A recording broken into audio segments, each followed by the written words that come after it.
What up, Cavs Nation? I'm your host, Ethan Sands, and I'm back with another episode of the Wine and Gold Talk podcast. And of course, the man, the myth, the legend, and the one who is treachered as the abominable snowman as he's treachered from Toronto all the way back down to Cleveland.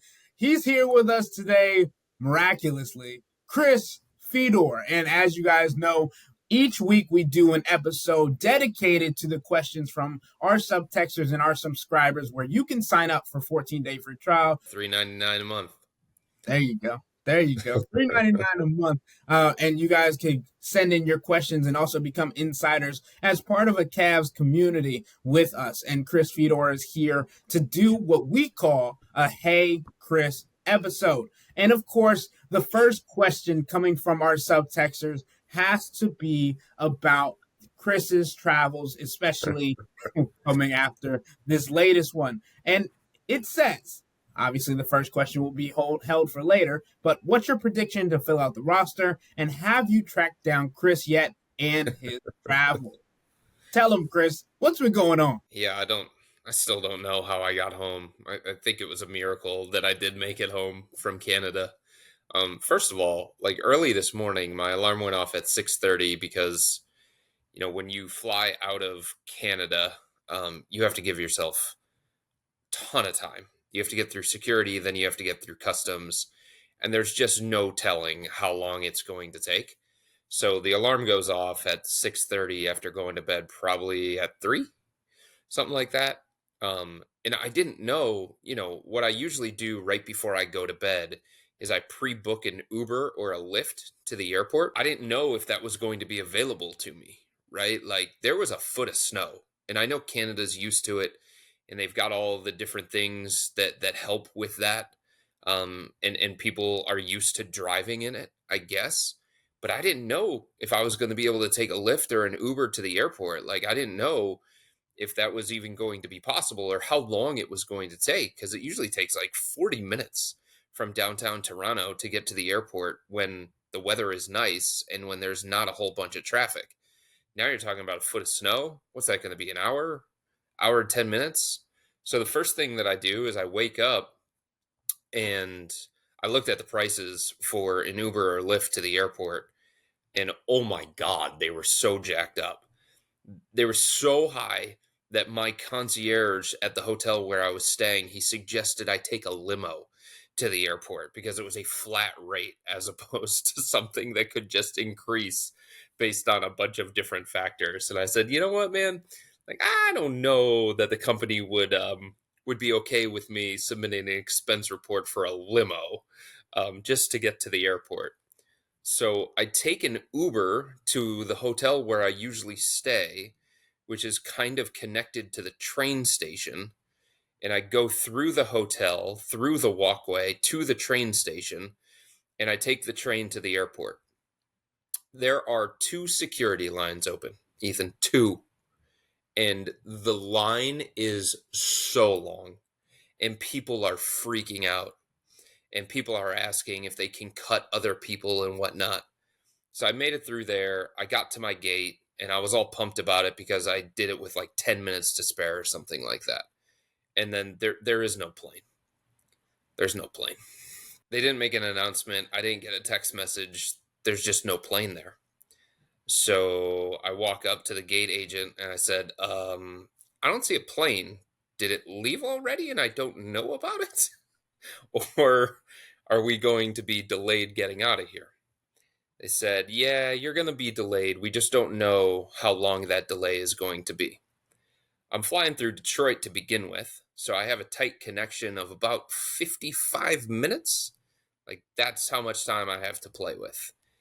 And it got to a point where I knew that I was going to miss my connection, and they started to give more and more updates about how long the delay was going to be. So because I knew that I was going to miss my connection, I pulled up my Delta app and I looked for other options out of Detroit. They had one option, a 4:00 flight. My flight from Detroit to Cleveland, the connection was supposed to take off around like 12:30. So I pull up my Delta app and The next flight out of Detroit to Cleveland was 4:30. Problem: the only seats available on that one were first class. And I asked the gate agent if they could make an exception because it was pretty chaotic traveling and because this was completely out of my control and it was on them because the plane didn't arrive in Toronto on time to take us out of Toronto to Detroit. And they said, yeah, no, that's not happening. You're not getting a first class ticket. So the next flight out of Detroit to Cleveland was 9 p.m. I woke up at 6:30 a.m. I don't want to get home at 10:30 p.m. after a whole bunch of nonsense that I had to deal with. So all of a sudden, like, I'm starting to think of all these different options. I'm like, can I take a Lyft or an Uber to Detroit and just figure it out from there? Is this flight ever going to leave Canada? Am I going to be stuck in Canada? Like, do I need to fly from Canada to somewhere else instead of Detroit? Like, what do I have to do here? So I looked up rental cars, one-way rental cars from Detroit. I was just thinking to myself, get me to Detroit. Get me to the United States. Get me back to America, damn it, and let me figure it out from there. So I looked up one-way rentals. I looked up car services, and I looked up Ubers. Everything that I could think about. Eventually, the flight from Canada left. Probably about 11:30, I want to say. Um, so mind you, the flight from Detroit to Cleveland was supposed to take off at 12:30. Yeah, that wasn't happening. So I land in Detroit around like 12:45. And I look up at the board, and my original flight, the 12:30 flight, was delayed. Like, I couldn't believe it. Like, the one time you want the flight to be delayed. It's unbelievable, right?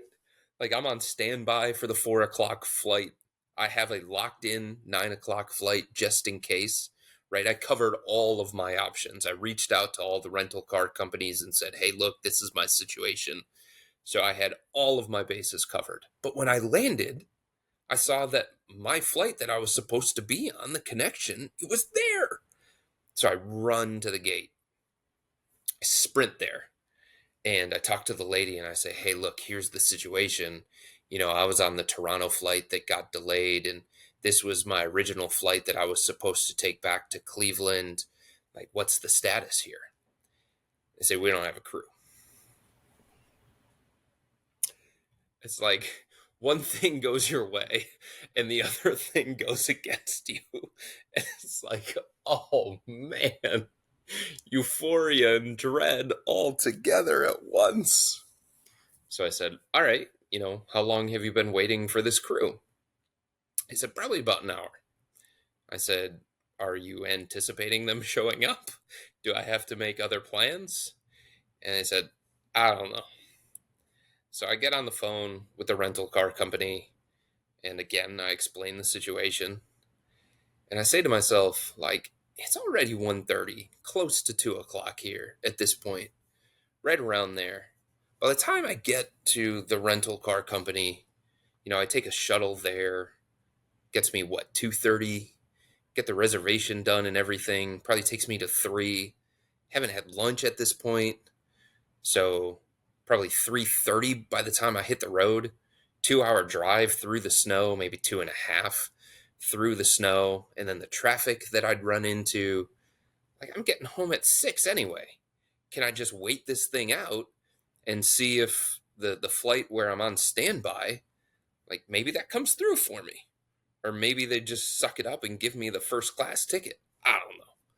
So, like, the rental car company, like, they were working with me, but that option didn't seem great because I was going to get home so late anyway. So I was like, you know what? Let's just wait this thing out. So I call Holly, my wife, and I explain the situation. And as I'm talking to her on the phone, I look behind me, and all of these people in airline gear come. Looks like a pilot, looks like, a flight attendant, another flight attendant. I'm like, oh my God, is this going to happen? And they go to a different gate. And I'm like, oh, so close, so close. But then I look around the corner and there's another crew. And I'm like, please stop at our gate. Please stop at our gate. Please stop at our gate. And they did. So eventually, like the flight that I was supposed to miss because of all the chaos in Toronto, I boarded that one and I made it home, albeit way later than I was supposed to. But that was like the best way for a terrible day to end. So somebody upstairs was shining down on me. And it was a miracle that I got home, probably around like 4 o'clock, 4:30, something like that. Given what I was anticipating, maybe walking through the door at 10:30, this was a big, big win for me. So I did make it, and it was a miracle. But that is part of the life of a beat reporter. Is you just, when it comes to travel, man, you just never know what you're going to encounter, and you have to be prepared for everything. And here you are on the podcast doing your due diligence Right and here. of the last podcast of the week. You mentioned the flight attendants and the pilots passing by to go to a different gate. Oh, It makes me think oh, of like when you're at a restaurant and you're like starving and you're waiting for your food, like fork and knife on the top of the table, and you're like food, food, food, food, food. And then you see what you think you yes, ordered yeah. walking by, and it's like, oh, it's it. This is it. And then they keep going to another table. And That's exactly Ethan, how. while I was waiting in Toronto, I encountered someone that I have never seen before. I saw something in the airport that I had never seen before. So as I said, the flight was delayed getting out of Toronto, and nobody really knew how long the delay was going to be. This one guy next to me who was trying to get to Columbus, like we were talking amongst each other, and he's like, they just made an announcement saying the flight's in the air. I have my app. I'm tracking the plane, and it hasn't taken off yet. And I was like, oh, that's great. So they're blatantly lying to us. So there was just no clarity, right? It's, mind you, like it's really, really cold in Toronto. And just sitting by a gate when all these doors are opening and by windows and stuff, it's really, really cold in there. So I'm sitting there and I'm writing on my laptop or something, doing a little bit of work. And I look up in the corner, and in the corner of where our gate is, like where all the seats are, right by the window, Jim Bro, this guy who I now call Jim Bro, he just starts doing a workout. Like he's in a workout tee and shorts. He's in the corner by himself doing calf raises. I'm like, what the hell is going on Of here? all the workouts he could have been doing, calf raises? So he's doing calf raises and he's working up a sweat because he's working hard. And then all of a sudden, he gets down on the floor and he starts cranking out push ups. I'm like, what is going on here? Am I in the Twilight Zone? And, this guy clearly is looking for attention. It's clear that he is. Like, everybody is watching him. Like, wait, is this happening? Is this happening at gate A6 in Pearson International Airport? Like, did this dude just change out of his winter clothes into shorts and a workout shirt to do calf raises and push-ups in the corner of the airport? Yes. Yes, it happened. So he's working up this sweat, and he says loud enough, to himself, but loud enough for other people to hear, man, I wish I could think of something to work out my shoulders next. I'm just like, oh my God, what is going on here? So he's done with his first set of push-ups and calf raises, and he walks by me, and like he's sweating. So he grabs a change of clothes from his carry-on, and he goes into the bathroom, and he comes out about 5 minutes later, and he's in this new outfit. But it's also workout gear. It's not ready to get on a plane and fly to Detroit gear. No, no, no, no, no. It's more workout gear. It's time for the second session for Jim Bro. So he puts on a brand new outfit from his carry-on, just to go into a second set. Maybe, I don't know, I'll give him the benefit of the doubt. Maybe he got a notification from the airline during that time when he was changing that, like, hey, the flight's going to be delayed a little bit longer, so get comfortable. Or I don't know. Maybe. I could give him the benefit of the doubt on that one. So he changes into this new outfit and he starts wall sitting. I'm just like, this is unbelievable. I've never seen anything like. He's going through a whole thing that you would see at Planet Fitness, just trying to come up with anything to get his workout in because Jim Bro needs it. And then after doing the wall sit, he grabs his carry-on and he starts curling. It was one of the best things I've ever seen in my life. And then they make an announcement that the plane has landed and they need about 5 to 10 minutes to get the people off the plane, and then they got to clean it, and then they got to get the crew on and all that kind of stuff. So he walks past me again with another change of clothes into the bathroom, changes his clothes, but this time in front of everybody, right in the middle, right where everybody is sitting, just waiting for the plane. He lifts up his shirt and he starts putting on deodorant right there. And I'm just like, boy, are you committed to this thing? And right when you think it couldn't get any better, this story, we land in Detroit. I run to my gate like I told you. But once I realized that there was a little bit of time, I went to go pee. I went to look for a bathroom. So as I go toward the bathroom, I walk past, and who do I see? I see Jim Bro. Jim Bro is in line, like waiting to talk to Delta assistants because he wanted to figure out what he was going to do about his flight. He was on the same flight from Toronto to Detroit, but he needed to figure out how am I going to get home from Detroit to wherever it is that I'm trying to go. So I see him, and he's in line. And what's he doing? You guessed it. He's doing lunges. Of course he is. Because every minute that he was waiting for whatever flight it was, whether it was the one out of Toronto or out of Detroit, he was doing some kind of workout. He was capitalizing. If he couldn't get himself to a gym, he was capitalizing on all that extra time that he had, that the airlines granted him to get in the workout that he absolutely needed to get in. So yes, I walked by him. I saw him in Detroit. What are the odds that I do? And of course he's doing lunges. Can't just stand still. Can't just wait in line. Got to be doing lunges. Got to be doing squats. Got to be doing calf raises. Got to be doing something. So Jim Bro, I've seen a lot of things in an airport, right? I've never seen somebody change into a workout outfit and just start going. Just coming up with whatever he could come up with. Like I said, push-ups, calf raises, wall sits, lunges, curls with the carry-on. Like, there's this one guy sitting next to me, and he was like, should we start doing that too? Should we just start curling our suitcase? I'm over here. I'm over here waiting for you to tell me that he's gonna start doing dips on one of the chairs that don't move, but he can get in. So good. Man. I thought for sure he was going to.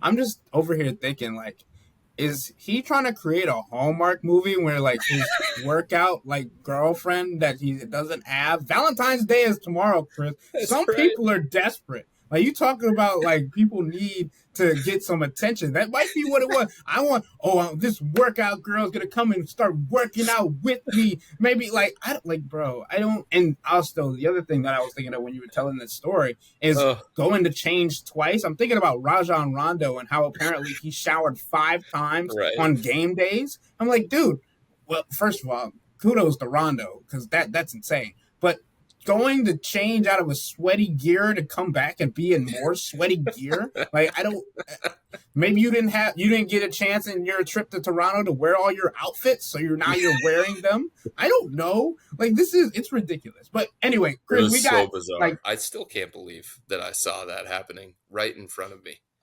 And everybody Man, else was just looking at it like there were families with all these kids that were crying and they were just annoyed because they were supposed to leave hours earlier and they were still waiting right by the gate hoping that the plane was going to land, and this dude's just cranking push-ups.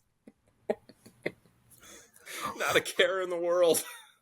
Just cranking push-ups and doing calf raises.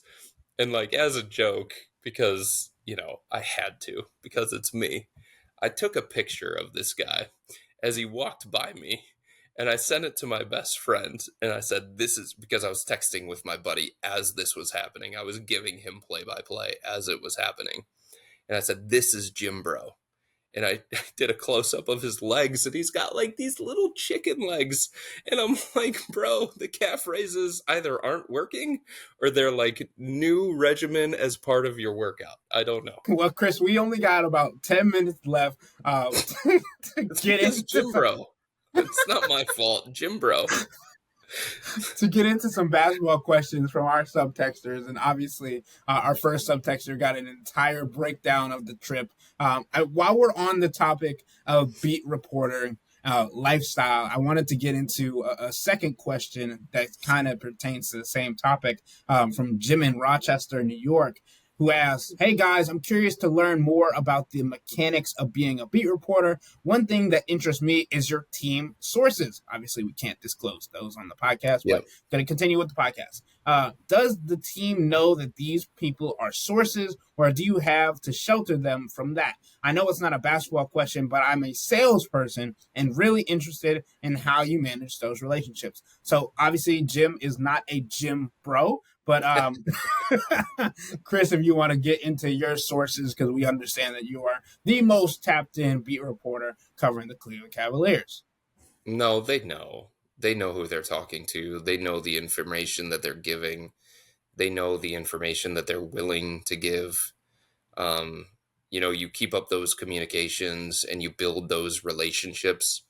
And yeah, like part of it is just having a conversation with people that you trust. But I wear the reporter hat every single day of my life. And, if I'm talking to a source about something related to the Cavs or something related to the NBA or something related to basketball or something related to another team or something like that, they know who they're talking to.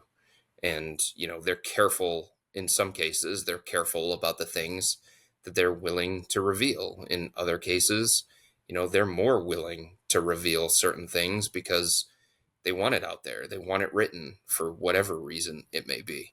So I would say that, anybody who could be used as a quote unquote source has an understanding that they're probably going to be used as a quote unquote source. And in many cases, it's just information sharing. All right. Like, what have I heard that I can share with them? In return, they're going to share things with me, or they're going to be more willing to share things with me. And then when those things come to fruition, there's more trust built on both sides.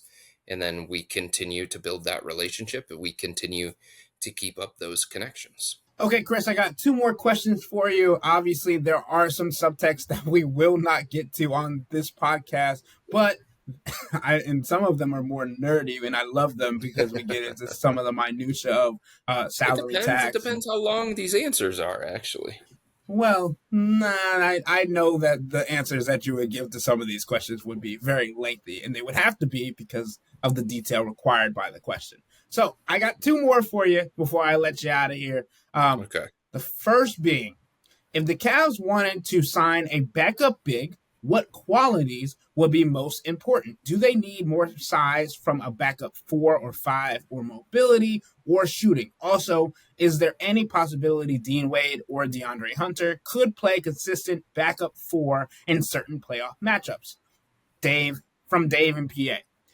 I mean, to answer the last question first, I definitely think that there are lineups where DeAndre Hunter and Dean Wade are consistent four-mans. Obviously, we talked about it a little bit in rotations where we've seen Kenny Atkinson consistently used Dean Wade as the four-man alongside Jared Allen this season, and Mm-hmm. keeping him in that three-man lineup with Darius Garland as well. And in case in point with that, that would also allow for DeAndre Hunter to play the four-man minutes potentially in Kenny Atkinson's system alongside Evan Mobley and Donovan Mitchell in that three-man lineup. Those are just some things that we've seen already throughout the season, and obviously in just two games with DeAndre Hunter being here, that it could be a possibility, especially because of how Dean Wade and Jared Allen mesh off the court, and how every time we ask Jared Allen a Dean Wade question, he starts his response with, "Well, you guys know how much I love Dean Wade." And that's just an understanding of where these guys' chemistry is. And obviously, Jared Allen and Darius Garland are just as capable as adapting alongside DeAndre Hunter as Evan Mobley and Donovan Mitchell, but it's based on what sets they've already created and what they're comfortable with. Well, I think it comes down to this. I know that the fan base was not in the George Niang camp. Let's put it that way. But the Cavs valued him and they liked him and they believed in him as, a backup power forward, a stabilizing second unit player, somebody who was important behind the scenes, but somebody that they had grown to count on and trust during the regular season. Like, you're not willing to include him in a deal if you don't feel like you have other options that are ready to fill that particular void. And part of the beauty of acquiring somebody like DeAndre Hunter, as opposed to, say, Lonzo Ball, somebody else that they showed interest in, or say Marcus Smart, somebody else that they internally discussed, I'm told, is the fact that DeAndre can play the 4 and the 3. And sometimes if you want to downsize and play him at small ball center, you can do that too. So it's like, yeah, you were parting with George Niang, but you're bringing in somebody who could play multiple positions, one of those being the one that George Niang just gave up because he was traded. He was sent away. And Dean Wade can play some 4. And look, Isaac Okoro can play small ball 4 in the right matchup. And I think the Cavs are comfortable in the right matchup. Again, all of this is about the right matchup. In the right matchup, I think they'll play Max Strus at the 4 as well. So at the very least, they have other options that they can go to. They have flexibility, they have versatility, they have optionality. And like, if they felt like they didn't have guys that were ready to step into that role vacated by George, then they would have been more aggressive in trying to make a second trade to fill that spot, or be more aggressive in terms of the buyout market to bring in somebody to fill that spot. But they have internal options that can do that. And those internal options, if we're being honest, are more appealing than George, right? DeAndre Hunter serving as a backup power forward is more appealing than George Niang because he can do more at both ends of the floor.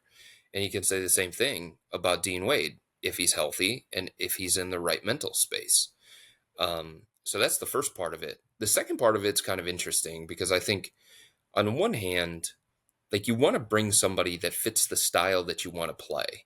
And there's a certain kind of player that if the Cavs are going to operate the way that they do offensively and defensively, there's a certain kind of player that you want. There's a certain kind of big man that you want if you're thinking about playing him. You want somebody who's switchable. You want somebody who can play inside and outside. You want somebody who can protect the paint. You want somebody who's going to be a really good screen setter and a roller, because they're still such a great pick and roll team. And they're, I wouldn't say they're overly reliant on it, but it's at the heart of what they do on the offensive end of the floor. So that's part of it. Like, find somebody who's going to fit the style that you want to play and the systems that you're putting in place at both ends of the floor. At the same time, like, you have two guys that fit that profile, Evan Mobley and Jared Allen. And the belief is, when they're healthy, if they're not in foul trouble, that you get to the playoffs and those two guys together are going to swallow up all 48 minutes of the center spot in some capacity. Sometimes together, sometimes apart. But all 48 center minutes are going to those two guys. Like, Tristan Thompson's not playing in the playoffs unless, Jared Allen falls out. And maybe even then he probably won't play. But like, unless something unforeseen happens, or you want to throw him out there to set a hard screen, or commit a foul on purpose to send a message, whatever it may be, like there's always some of these unforeseen circumstances that could come to fruition. But 48 minutes of the center spot are going to Jarrett and Evan. So like, how much do you really need that person on the roster? And if you do want to bring in another big just to give you a little bit more depth, some insurance, would you prefer it to be somebody that's different than what you already have? Like, stylistically, Jared and Evan are similar enough. Not exact, but similar enough. And they do a lot of the same kinds of things that the Cavs like at both ends of the floor. So if that's the case, do you want to bring in somebody who brings a little bit more physicality, a little bit more size, a little bit more toughness, a little bit more beef to them, something like that? I think it's worth exploring, and I think it's an internal debate that the Cavs will have if that's the direction that they want to go with one of their two open roster spots, another big guy. 100%. And I think the biggest thing for the Cavs, and you mentioned it, Chris, is creating the profile of the player that they want, depending on if they want to bring up a guy from the G League and give him a NBA standard contract, and I think it's notable to mention, obviously, that Pete Nance is back on the Cleveland Charge.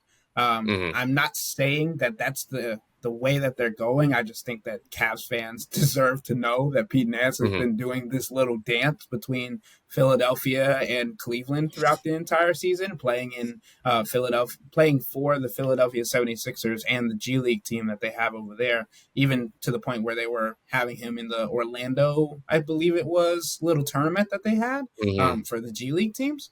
But again, not saying that he's a guy that they're bringing up necessarily. It's just like he's now an option for the Cavs because he's on their roster as a Cleveland Charge member. Also, again, I'm going to bring up Naquan Tomlin. I've been trying to pull up stats for him while Chris is talking. I think he's a 6'10", bouncy kind of power forward center position player. And I think the two things that Dave mentioned, Dave, the subtexter from PA, mentioned are the two main things that I think the Cavs are thinking about, whether the player can shoot or whether the player has a lob threat ability, and someone that Donovan, Darius, and even Evan or Jarrett can create off of in the pick and roll, in the dunker spot. But we also know that they don't want to take up too much space that's already being occupied by Jarrett and Evan. Again, these are just suggestions and thoughts of what the Cavs could be thinking.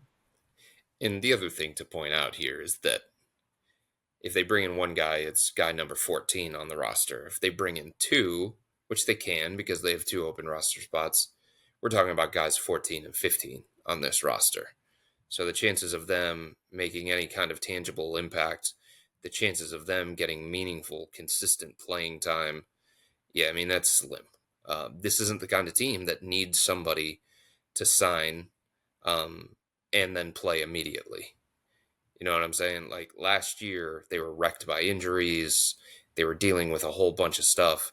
Like, they needed somebody that could help them immediately. And they found that in Marcus Morris Sr. Like, he's the type of player who is different than Pete Nance that we're talking about, right? Different than Naquan Tomlin that we're talking about. He's got a resume. He's got experience. So if the Cavs want to go the young player route, I would totally understand that, because, who are they going to bring here that's going to crack their rotation? Who are they going to bring here that's going to get any kind of meaningful, consistent playing time? Even Ben Simmons, those conversations about him in the buyout market, that was for a situational thing. That was one, just in case, a little bit of depth, some insurance, but if it's the final minute of a game and we need him to go out there and guard whoever it may be, he's got the ability to do that. If it's the final minute of a game and the Cavs need multiple stops and they want to go offense, defense, he's going to be part of that. So it was just like, it was the possibility of giving Kenny Atkinson somebody else to kind of have at his disposal if needed, if a specific situation called for it. But most of these guys in the buyout market, you know, they end up at the back end of the rotation, and they're essentially, there for other reasons other than on-court activity. 100%. And I think the other thing to note that a lot of the buyout market options that we listed at the end of the trade deadline and at the beginning of the buyout market period, like most of those options that we listed off that were like potential candidates are Mm-hmm. gone. Like they're not. They've either been picked up by other teams, they are injured. Like there's a lot of different things that have happened when it comes to the buyout market. So that's what makes it more believable, if Cavs fans want to put it that way, for them to see someone that's from the G League or the two-way option be brought up to a standard NBA contract. Obviously, there are still options out there, Yeah. but they're limited for sure. I would also say this, Ethan. It's February 13th. Some of these teams are still trying to figure out what direction are we going to go. Like, how real is it for us to compete for a play-in spot? How real is it for us to compete for one of the top 6 spots in our respective conference? So, like, more is going to play itself out, and maybe some of these teams that are out there saying, "Yeah, we're going to hang on to this veteran," or "We're going to go for it because we think there's an opportunity, there's an opening in the Eastern Conference, or there's an opening in the Western Conference." Maybe they end up still deciding that and hanging on to all these different guys that they have, or maybe they determine, you know what, we don't have a shot. We're going to go the other way. We're going to buy out Javonte Green of the New Orleans Pelicans. It's something like that. Just because these decisions haven't been made yet, or we're going to buy out Bruce Brown in the case of the Pelicans, right? Just because these decisions haven't been made yet, it doesn't mean that they won't be made in a week from now, 2 weeks from now, 3 weeks from now, before the deadline of signing a guy and having him be playoff eligible. Right, and Chris Boucher is a good example of that, Yeah, because that's I another one. know Toronto kind of is trying to decide whether they hang on to him or settle him in the buyout market. And I know Right. the Cavs would be 6'9" Chris Boucher, who's had some good games against Cleveland, if that's an indicator of any, could be interesting. All right, Chris, last question of the Hey Chris podcast before we get out of here. Really quick one. Your thoughts on best potential playoff matchups for the Cavs besides Boston, who presents the toughest matchup for them in the East. This is from Scott in Greensboro, North Carolina. And I'm looking at the standings. I'm going to list them off for you really quickly. Obviously, in the Eastern Conference, Cavs are number 1, Celtics number 2, Knicks number 3, Pacers number 4, Bucks number 5, Pistons number 6, Magic number 7, and Miami number 8. So if everything were to stop today, the Cavs would play the Miami Heat in the first round. So I think there's some prerequisites to being able to beat or hang with the Cavs in a playoff series, Ethan. I think the first thing is, like, you better be able to keep up from the 3-point line. You just to give yourself a fighting chance. The Cavs are going to make 15 to 20. That's what they've done all season long. So if you want any chance of being competitive with them, like, you're probably not going to win the paint consistently against them when they've got Jared Allen and Evan Mobley protecting it. So, like, can you make enough threes to hang with them? So immediately my mind goes to, who are the teams that shoot a high volume? Who are the teams that shoot a high percentage? Who are the teams that make a bunch? Milwaukee stands out. Milwaukee's top 6 in the NBA in 3-point makes per game. They've got a bunch of different guys that can shoot it. They also have Giannis. They also have Dame, and I think that's a lethal 2-man combination, especially in the playoffs. They've got more length. They've got more quickness. They've got more athleticism. They've got more size after the addition of Kyle Kuzma. Andre Jackson Jr. is the kind of player, like, he's not a complete player. He's not an offensive force or anything like that, but he's the type of player that can match up in a 7-game series if he can be competent enough offensively. So I would say, Milwaukee comes to mind. The other thing that I think a team has to have is, a potent offense. can you hang with the Cavs if the Cavs are going to score 115 to 125 or something like? The Cavs are the most prolific offense in the NBA. So like, do you have the kind of offense that can keep up with them? So you start looking at offensive rating and boom, there are the New York Knicks, right? There are the Boston Celtics, Milwaukee, those kinds of teams. So to me, the ones that stand out the most beyond Boston, the other two are Milwaukee and New York. Aside from that, like, I don't think Orlando can consistently score enough with them. I don't think the Pacers can defend them. Um, and I don't think, Atlanta's no longer the threat that it once was because they no longer have DeAndre Hunter, number one, a guy who bothered the Cavs when they played against Atlanta.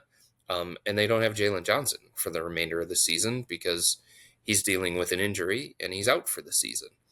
So, like, yeah, teams with size, length, athleticism on the wing, the ones that have given the Cavs problems throughout the course of the regular season, I don't think you say, because there's not enough evidence yet to say, like, it's been fixed based on the move that they made in acquiring DeAndre. Like, the belief is that that's going to help them with that particular problem, but there's just not enough evidence that points to that, right?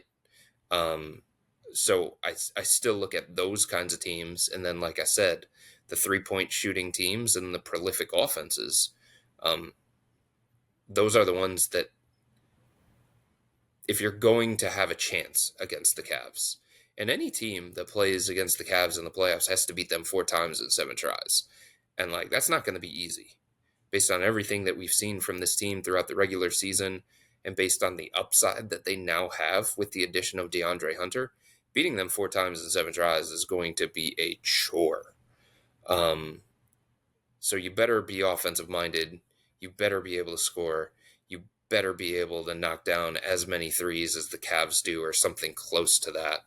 Um, but I don't see like a glaring weakness anymore that is going to prevent the Cavs from, making a deep playoff run the way that I could have convinced myself that the wing issue would have, had they not addressed it at the trade deadline.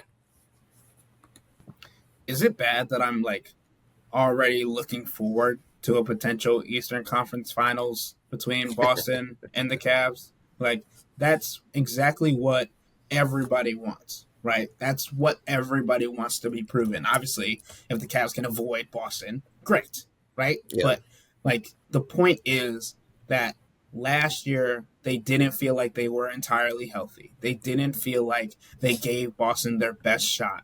And obviously, Jared Allen was out. Karis LeVert didn't finish the last game. Donovan Mitchell didn't play in the last game.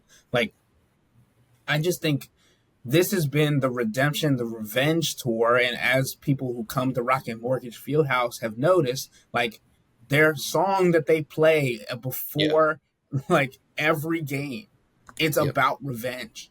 Like, it's consistently been like Darius Garland. This is my revenge tour. This is my revenge season, and I love it for them because that's the kind of attitude we kind of wanted last year. We wanted that stomp on your throat and keep it there continuously. But like, Mm-hmm. I don't feel like this Cavs team is lacking anything. I don't feel like this Cavs team, like you said, has a weakness that's glaring or come to the forefront. And obviously, we'll get a better indication of that over the next 28 games. But that's the other point, Chris. Jeez, there's 28 games left. What are these other teams going to do to prove that they can keep up with the Cavs? Like, they are 4 games away from their regular season total last year. And if they win one more than that, they've already snapped or surpassed their prop bets coming into the season. Guess what? That 5 games is, Chris, a clinch of the playoffs. That Yeah. is already within grasp. Like, they can look at the schedule coming out of the All-Star break and be like, we could do this by the end of the month. I just think it's It's insane. always so interesting, Ethan, because anytime you have any kind of conversation about a contender, one of the things that you talk about is, okay, what's the fatal flaw? What's the fatal flaw that could hold them back? With Indiana, they're bottom 10 in the NBA in defense. So you're saying to yourself, all right, can they hold up? on that end of the floor, if it becomes more of a slugfest, if it becomes more of a rock fight, do they have the pieces? Do they have the comfort to win that kind of way? Because we've talked about it. You have to win a bunch of different ways in the playoffs. And each matchup is going to call for something different. So, can you play fast and slow? Can you play big and small? Can you play offense and defense? And can you be effective and have a pathway to success with both? So, like, you look at Indiana and you say, well, are they good enough defensively? You talk about Philadelphia, and it's like, one, health, duh, and two, like, is there enough time for them to come together as a team? Like, they look like a team that hasn't played together before. In part because they haven't. They missed Maxey for a big chunk. They missed Embiid. Paul George has missed a huge stretch. Caleb Martin. So it's just like, that's theirs. Orlando, we talked about it. Can they shoot? Can they score consistently? Are they too reliant on trying to get to the free throw line? Are they going to be able to get to the free throw line as consistently? When you're talking about the playoffs, Memphis, you're like, hey, can they consistently operate in the half court? Can they consistently execute when the game slows down? That's what everybody's been talking about with Memphis for years, right? So you just like look at all these different teams and you say, okay, what's the fatal flaw? What's the thing that could hold them back? Maybe it's coaching. And when it comes to the Cavs, I mean, they're top 10 in offense, they're top 10 in defense. They addressed their perceived greatest positional weakness. I think we can take away perceived because it was their greatest positional weakness. They addressed that with a guy who may be the sixth man of the year, like a guy who has shown to be effective in a playoff environment, a guy who has shown to be a big game player, a guy who has shown to be able to guard Jason Tatum, Jaylen Brown, Giannis at times. These elite guys that the Cavs, Franz Wagner, Paulo Banchero, that the Cavs could run up against, Pascal Siakam. Like, he has shown an ability to bother those guys and hold his own on the defensive end of the floor against those guys, in matchups against those guys. So, like, I'm looking at this team and I'm saying, what is it? Like, Evan Mobley's readiness? Are there still questions about that? Like, when you get into a playoff environment? Is what he has done throughout the course of the regular season going to translate well enough into the post? Are people still wondering about that? I don't know that I am. Darius Garland's maturity, I'm talking about basketball maturity, Darius Garland's physicality, Darius Garland's readiness, Darius Garland in a playoff environment. Are people still I just don't know what it is, Ethan. And it's not to say that this is a perfect roster. And it's not to say that, this is Golden State of the 4 years, that they were just this dominant force that loomed over the entire NBA. Like, I'm not saying that about the Cavs, but it's a really, really good place to be when you're starting to look at these kinds of things and you're starting to have these playoff related conversations and you're asking yourself, what's going to stop them? What's going to hold them back? What's going to be the thing that prevents them from getting to the NBA Finals? And I know a lot of people are looking at me and being like, oh, you are hyperbolic. You might be thinking like the Cavs couldn't actually like secure a playoff spot by the end of February. No, I'm not being facetious. They legitimately, if they win the next 5 games, which are all in February, they could already clinch a postseason spot. And we've talked about it, Chris. This team has asked for, begged for, like more exposure, more NBA exposure, and more television games. Today, the NBA added another television game to their schedule, and there's 4 straight to end the month of February. And the one that was added today was the Memphis Grizzlies game on February 23rd. That has been upgraded to ESPN at 7 p.m. Eastern, 6 p.m. Central Time. And so this is the list of the games for the last 5 games of February. The Brooklyn Nets in Brooklyn, the New York Knicks at home at Rocket Mortgage Fieldhouse, the Memphis Grizzlies at home at Rocket Mortgage Fieldhouse. Then they go to Orlando. Then they go to Boston, right? Knicks is on ESPN, Grizzlies ESPN, Magic TNT, Celtics ESPN. Like, this is where you show yourself, right? Yeah. This is where you say, oh, we've had 2 extra practices before we officially get back. Now we kind of acclimate DeAndre Hunter. How does he feel? Showcase yourself against Brooklyn and get more familiar with the systems, all these things. Then you got Knicks, Grizzlies, Magic, Celtics. And obviously, again, the biggest one being the Celtics on this list, especially being at TD Garden in Boston. So, Chris, I think this is a good stretch for the Cavs. I think this is another.